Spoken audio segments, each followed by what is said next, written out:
Hello, Aubrey. How are you doing today? I'm excited to be on the show with you today. Yes, I'm great, Lindsay. So fun to be here. I'm excited for this episode. It's going to be a really fun one. It's going to be great. So, are we getting into a little pronunciation today? I know our listeners are always thinking about pronunciation and how to do it right. Yes, exactly. And I was finding keywords for our app and listening to one of you and Michelle's episodes. It was Uh-huh. very recent. It was 1815, three-step Okay. formula to convey quiet confidence in English. And you Yes. listeners will remember you guys weren't really sure about the pronunciation of realtor. One of you said realtor, and one said realtor, and one said realty or realty. And you were Right. like, we'll look it up. We'll get back to you. And I said, oh, we definitely need to do an episode on this. Oh, I'm glad we're coming back to this. I know we leave a lot of cliffhangers for our listeners, throughout the episodes, guys. So if you haven't listened to that 1815, go back. If you're using the iOS or Android app, you can just type 1815 into that search bar and find that episode. So good. Yes, it's so interesting. And just since earlier today, I was listening to a podcast and heard someone say realtor, three syllables. Yeah. Again, we'll hear it both ways. So this is not in a vacuum, right? This Right. happens all the time. You guys are going to start hearing these words pronounced multiple times. So it's so good just to be aware of this. Yes. Really, really interesting stuff. Yeah, so good. So good. And all right, where are we going to start today, Aubrey? Let's dive into it because Well, I I think our have a listeners are question for ready. you. Yeah, Because a what's your lot of this question? is, right, geographic. So, being from the East and now living out West, are there Yeah. any words that you pronounce differently from your neighbors? Oh my gosh. So words that I, as an East Coaster, pronounce Yeah. differently from people out here. Yeah. Oh Have you yeah, noticed there's any? for sure. There's our listeners know that I pronounce the thing above our house, right? Oh, the roof. I say roof, and you say roof too. I do too. In Sounds like Idaho, we say roof, but a okay. lot of people say roof. Okay. And I heard another podcast, and the co hosts were teasing each other. One of them said roof, and that host is from Massachusetts. So I thought it was an East Coast thing. But I now that don't know. you're saying it, it might just be. I grew up in kind of rural America a little bit. Could And maybe be a rural rural versus America? city. Yeah, it could be. It could That's be. so interesting. There's one in Yeah. Idaho, being in Idaho right now, that's coming up so many times Uh-huh. that people say Italian, Okay. like Yes. Italian dressing. It Yes. kind of drives me nuts. I've heard I that. told my mom, I'm like, Mom, it's Yes. Italy, so Italy. it's It's Italian. But it's Italian. tricky because there is really no right or wrong for a There's lot no of right or these. wrong. It's Yes. very, geographic, and people are going to pronounce it differently depending on how the Yes. locals pronounce it, how they grew up pronouncing it. So that's Yes. good to know. I even shouldn't be correcting my mom, but that's one that kind of gets on my nerves. That one's so funny. I think that one might be generational because the only other time I've ever heard anyone say Italian in the US was in college. My college roommate's grandmother would say it when we would go home for like spring break and Interesting. have like Easter dinner with her family. She'd say, "Would you like Italian salad dressing?" Right? But I think that one is generational. Older Oh, people maybe. My tend to say sister that. says it, who's Oh, 10 she years still younger says than it. me, but it's Okay. because my mom said it and Okay. but I think you're right that could be sort Yeah. of going away. People are starting to realize this probably should be Italian. But there Yeah. are a couple others. I've noticed people here, they'll say mischievous Oh yeah. when elsewhere you might hear mischievous. And Yes. then often, we don't pronounce Yes. the T here in Idaho. It's always often, whereas Okay. a lot of places you might hear often and you hear that T. Yeah, I say often. I think I say Yes. often. Yeah. So, yeah, Just depends on clearly, where you're from. guys. So clearly, guys, today is not about showing you the wrong pronunciation and the right pronunciation. It's about variations, which I personally think is more interesting for our listeners. Yes, I agree, right? And what's interesting when it comes to a word like realtor or realtor, Yeah. this is where you might hear natives argue about this because Yeah. someone might say, this is the correct pronunciation is realtor. And someone else might say, no, the correct pronunciation is realtor, right? And no, when you look in the dictionary, someone might say preferred pronunciation is this in a dictionary, Right. but Right. preferred and correct are different things. Yeah, for sure.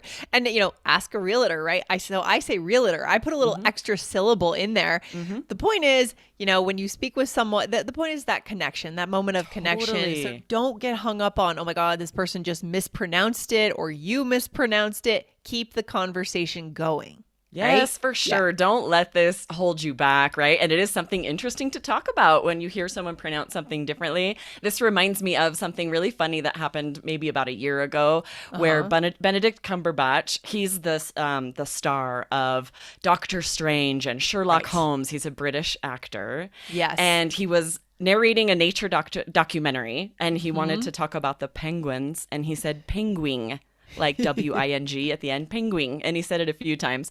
And he started getting teased by people online, by talk show hosts. And he had such a great sense of humor about it. He just laughed and he's like, yeah, And so even natives make mistakes and it's not a big deal, right? We just laugh it off. We pronounce words incorrectly or just differently from other people. And it's lighthearted, right? It's not a problem. I love it. Are we going to go into any other specific words? It would be good to know all these words where there is kind of a variation here for native speakers. There are so many. I found a really interesting article in the Parade magazine with 50 words that natives in the United States pronounce differently. Because you guys know, if we're talking New Zealand, British versus the United States, every word is pronounced differently practically. But even within the United States, there's a lot of words that are pronounced very differently. So we're just going to give you a few examples. It's like that expression, tomato, tomato. Have you heard that? Of course you've heard that. I think Michelle and I have mentioned that on the show before, right? Tomato, tomato, potato, potato.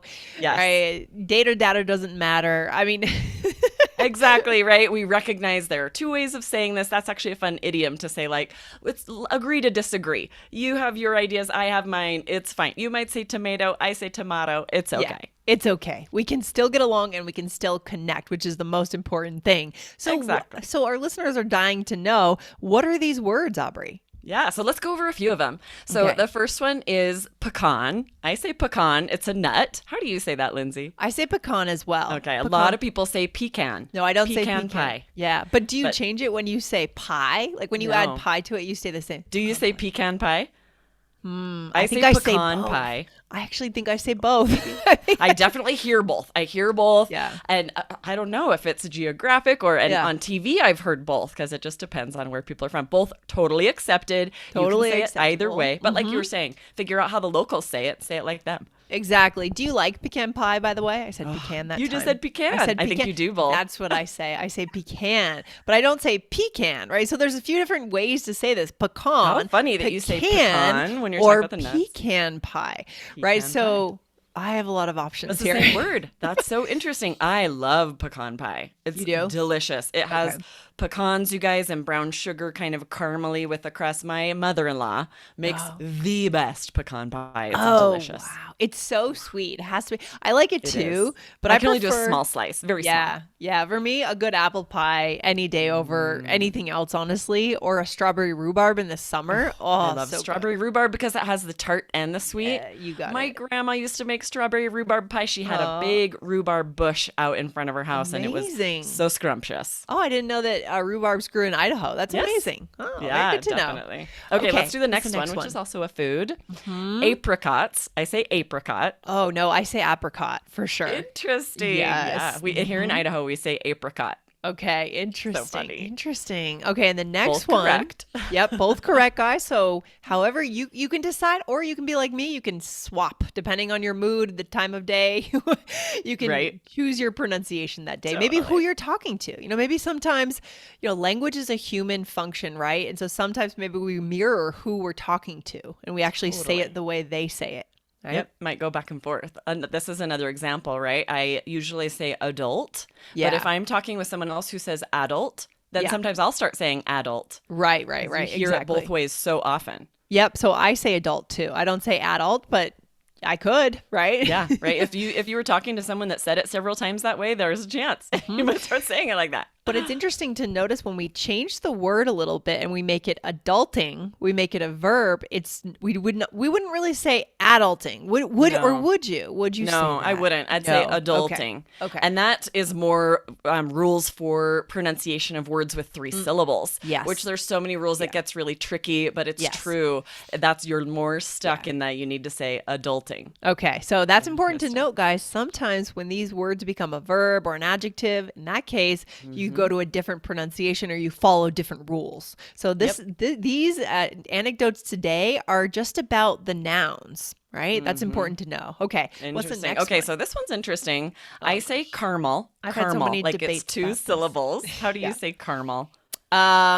I do not say caramel. I've had debates about this with people. I Yeah. say caramel. Caramel. A lot of people do. My sister moved to Arkansas and she thought caramel and caramel were two different things. Oh, no. She didn't realize it's the same thing. She thought hilarious. caramel was either a name brand for some kind of candy because she had heard that word a lot, but it's pronounced so differently. She didn't Right. realize it's the same thing. It's so funny. Interesting. Well, I know Carmel is also a city in California, right? Near Malibu. Isn't Well, it? that's a different pronunciation again, right? And that's Oh, okay. that's spelled Carmel. Right. But it's Carmel with the Carmel. the Oh, emphasis on the caramel. second You're syllable. right. That's a good point. Whereas So that's caramel, the emphasis on Yes. the first syllable. Good point. So that would be the way to tell that apart, guys, and also in context, right? Yeah. You're either And talking this about might be tricky. So I was going to say, because you might spell it incorrectly if you hear it pronounced caramel. This would be Yeah. tricky for someone taking the IELTS exam. Yes. If the speaker says caramel, you might spell it without that A in the middle. If they Yes. say caramel, you're more likely to spell it correctly because it sounds like how it's spelled. Yeah, and Aubrey, you're over there on the IELTS Energy podcast twice a week with Jessica Beck. How can they find that show if our listeners want to learn more, by the way, about IELTS? Oh, yeah. If you guys aren't following wherever you find your podcasts, follow IELTS Energy. We have 2 new episodes every week. All of the information you need to know to get your score on IELTS. And it's really Yes. fun. Jessica and I are fun. So come check it out. Good times, good times. Excellent. Okay, do we have one more? Yes, one last one I've had some controversy here, whether you say pajamas or pajamas. What do you say, Lindsay? I think I say pajamas. Pajamas. Yeah, me too. Aw, Pajamas. And I've asked a couple people this because I hear it both ways so much. And so many people are like, I wouldn't say either. I say PJs. PJs. I like that answer, actually. That's a Right? good It's answer. shorter. No one says pajamas. We just say Yeah. PJs. That's true. No one does, It's right? true. Yeah. And then, I mean, we can go another day into things like, for example, people from the East Coast pronounce Jessica's home state as Nevada, but it's actually supposed to be pronounced Nevada. So those would be examples where it's wrong. Like we actually make a pronunciation mistake, but that's somewhat related. We can talk about a different day. There was another one where she currently lives. Some people say Oregon and some people say Yes. Oregon. Yes. I don't know right. which people from Oregon. I say Oregon, but I'm not sure how they prefer. I say don't know. Oregon. So yeah, clearly there are some differences here. This is really fun. Okay, Aubrey, should we go into a role play? Yes, let's do it. We are planning for a party in this role play, Lindsay. All right, I'll start let's us out. do it. Okay. I'm going to make a pecan pie and an apricot pie. That sounds amazing. I'll bring vanilla ice cream and caramel sauce. Are only adults attending, or is anyone bringing children? Well, my brother's bringing his kids, but they'll be upstairs in their pajamas, so don't plan on them eating. Nice. Nice. It's funny because did it sound wrong to you when I said apricot? Well, I got a little nervous at the beginning of the role play because I'm like, oh my God, now I have to pronounce it right. Should but I'm I like, say which it is one the way or right another? way? And that really brings up the point here that there is no right way, right? This is Yes. really a good point to make that, guys, if you hear these words multiple ways, don't correct anyone. Don't Yes. think one is right or wrong. And don't be stressed about saying one or the other. Lindsay and I say a lot of these differently. Yeah. They're all correct, right? There's so many more important things to worry about in a conversation, right? Make sure you're following, understanding, and connecting. Making that eye contact is so key and important. So let's go Totally. back, Aubrey, and see what we used here. Yeah, so I said I'm going to make a pecan pie, which I certainly could have said pecan pie. Yeah. And an apricot pie. Lindsay would have said apricot pie. Apricot, right? And then I said I'm going to make a caramel sauce. You would have said I'm going to make a Caramel sauce, not Carmel, not the city, guys. That's your Right. bonus for today. The city in California, a caramel sauce is what you would have made. What else, Aubrey? Yes, and then I asked, are only adults attending? Which a lot of people would say are only adults attending. Some people would say adults. I would have said adults like Adults. you. We have some similarities here. It may be like growing up in the countryside, like I said before. I'm not sure. Interesting. I'm curious. And then I said my brother's bringing his kids, but they'll be upstairs in their pajamas, right? Yep. I also would say pajamas, but you'll definitely hear pajamas, or we shorten it even more and say PJs. Yeah, and that's a bonus takeaway for today too. I love that one. This has been great, Aubrey. What's our takeaway for our listeners on this episode? I think you hit the nail right on the head when you were talking about how stressful pronunciation can be. And we want to eliminate that for you guys. We don't want you to be stressed about pronunciation. Yes, it's important to try to pronounce words clearly and accurately so you're understood, but recognize that natives pronounce a lot of words differently. So this is definitely not something you should let keep you from connecting with other English speakers. Exactly. And, maybe for our listeners, guys, you want to set a goal of listening a lot so that ultimately you want to be hearing regularly both pronunciations being used by different native speakers so that immediately you'll know it doesn't matter. You'll go and verify what we're saying, right? You don't have to take this for granted. You can verify what we're teaching you today in your own experience. I've been preparing for my trip to Mexico City, Aubrey, so I've been listening to more Spanish and I've been like getting that Spanish in my ears, and there's no replacement for just good, solid listening practice. It's so true. That is exactly right. Now, you guys, when you go out and listen to podcasts and TV and radio, you're going to hear these words pronounced both ways, and you'll remember us. Be like, I learned about that on All Ears English. You got it. And in the end, it's about connection, not perfection. Right, Aubrey? Exactly right. This is really fun, Lindsay. Thanks for chatting about pronunciation with me. Good stuff, Aubrey. I'll talk to you very soon. See you in the next one. Bye-bye. Bye.